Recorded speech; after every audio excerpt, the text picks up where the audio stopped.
В Алекминске проходят совместные рейды по профилактике пожаров. По итогу выездов составлен список, где обозначены здания особого контроля. Подробнее в материале наших коллег. С 1 апреля в Алекминском районе проходит операция «Жилище». Совместные выезды с профилактическими целями команды от АГПС и администрации города либо наследников. У нас в республике сейчас негативная динамика по росту гибели детей на пожарах. И вот мы составили план подробный совместных рейдов. Это наши работники нашего отряда, совместно с работниками администрации поселений. Это межведомственные пожарно-технические комиссии будут обходить по домам. Весной одна из причин пожаров – качество электрооборудования и проводки.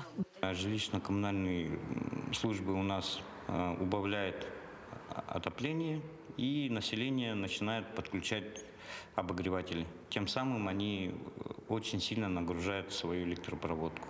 И в это время у нас учащаются выезды на пожар. Многие подстраховали себя, установив пожарные оповещатели. При дыме они подают сигнал, который может спасти жизнь. В городе особое внимание расселяемым домам. Зачастую в пустующие квартиры въезжают непрошенные гости. Есть пустующие квартиры, где проникают лица без определенного места жительства и там обустраивают свое жилище. Вот пожар, который был на Новочихина 59, связан именно с этим, потому что там проживали люди, которые не должны были там проживать.